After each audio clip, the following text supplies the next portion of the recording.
At ayun po mga kadyano, magandang araw po sa ating lahat. At isang panibagong araw na naman at isang napaka-alinsangang araw po sa ating lahat. Ayan, winawalis ko po muna ulit yung ating wall kasi pipinturahan na po natin tong side na to. Ayan. Pintura na siya kaso first coating pa lang. Ayan. Ayan, taktak muna ng dumi ng timba at bubuksan na natin tong ating timbang malaki. Ayan. Kasi may natitira pa siguro tayong sa 5 liters pa siguro to. Konti na lang siya pero marami pa naman na matatakpan na yan. Ma-eco-cover yan. Nante mga kadyano, yung gera sa Iran, sa Middle East, grabe. Nagtataas na naman ang presyo ng gasolina.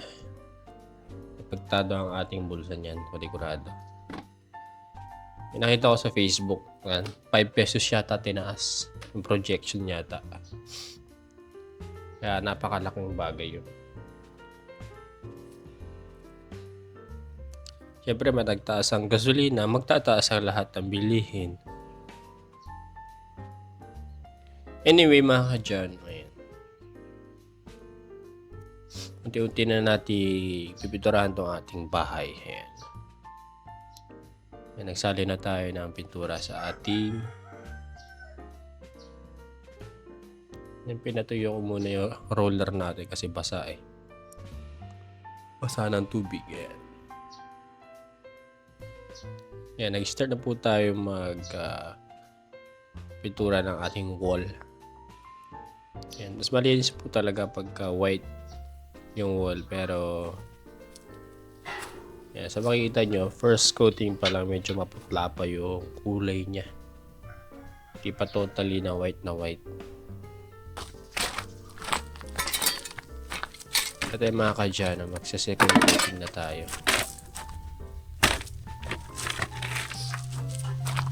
Pero joke lang yun.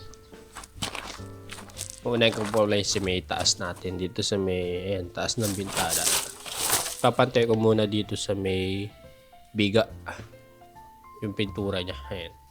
Kasi yun lang yung abot ko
Ito yung po mga kadyan. Sa second coating na tayo dito.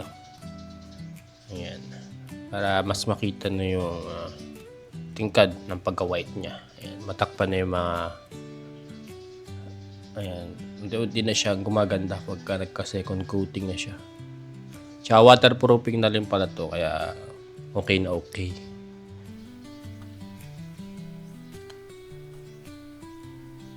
Pandagdag sa waterproofing para hindi tumagas yung tubig ulan sa wall. Ayan.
Igil lagi gil.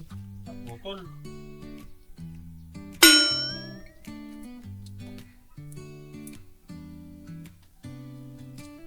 No!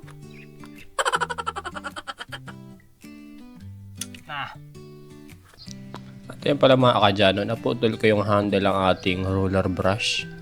Kaya nilagyan po natin ng kahoy. Yan. Pinagtali ko is alambre naman. Yan. Wala eh. Masyado tayong malakas. Joke lang. Katulad nung isang unang roller brush ko, naputol ko din yung handle. Masyado kasi nanggigigil eh. Dapat siguro banayad lang yung paggulong. Yan. So makita yung mga kadyanon. Patapos ko na yung second coating natin dito. Hindi na masyadong visible yung concrete. Ayan. White na siya.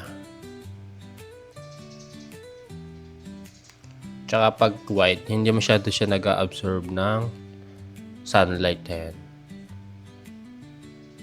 Nire-reflect niya lang. Ayan. Di compare sa mga dark color. Mas malakas mag-absorb ng init. Kaya mas okay yung white na yan.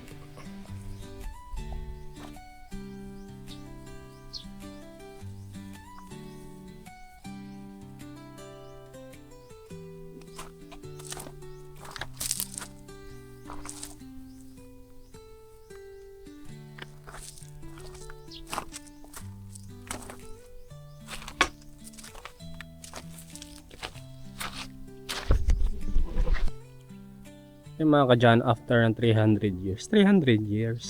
Ayan, napinturahan na natin yung side na to. Siguro papinturahan ko itong baba. Konti na lang natitirang pintura eh. Bahala na si Batman. Ito na lang muna. Tanggalin ko muna yung mga halaman ko tsaka yung mga gamit-gamit dyan.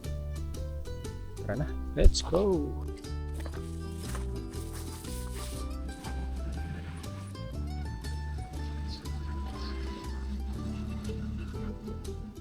Yeah. Makainit.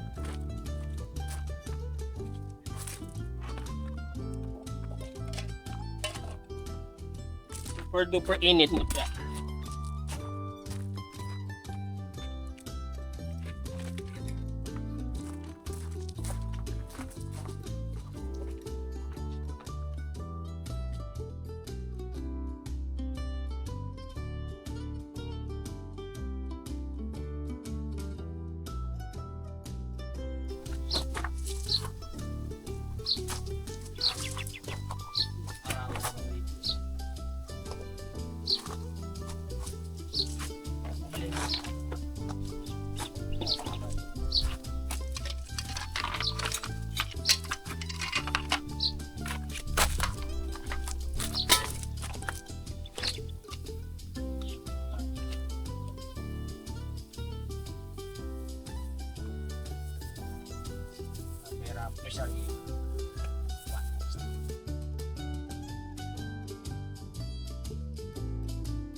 Tayo po mga kadyan, after po natin yung matanggal yung mga halaman, mag-start na po tayong magpintura yan, sa ating pasimano. Yan. At ginamitan ko po ng mga brush yung mga gilid-gilid. Tsaka yung pinakababa. Pagka roller brush, dumidikit yung mga bato-bato. Yan.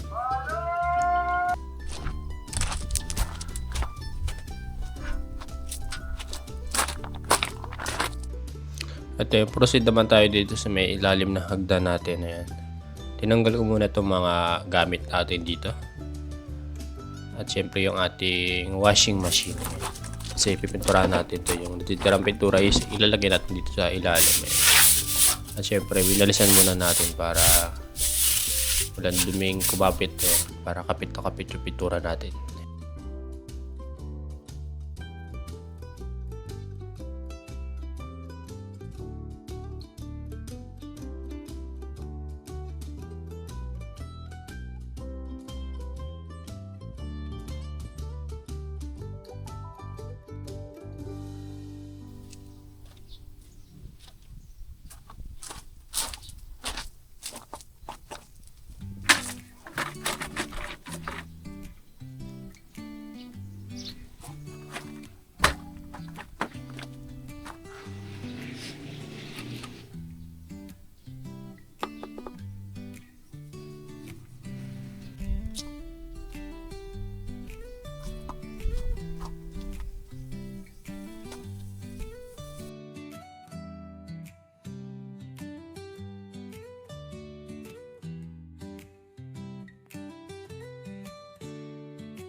Ito yung pumaka dyan. Ayan. So may ditira pa naman pintura kaso ipagbabukas na lang siguro natin. Kasi napakainit at pagod na yung aking braso. Ayan. Ayan, napakaganda na po ng ating bahay. Ayan, white na white. Antlalong na lang kung paano ko pipinturahan itong taas natin. Ayan. Taas-taas kasi wala tayong scaffolding. Siguro mga kalahati ng taas kayang-kayang pinturahan. Pero yung pinakataas hindi. Ayan. At yun po mga kadyan. Hanggang dito na lang po yung ating video. Maraming salamat po sa panonood. Bye-bye!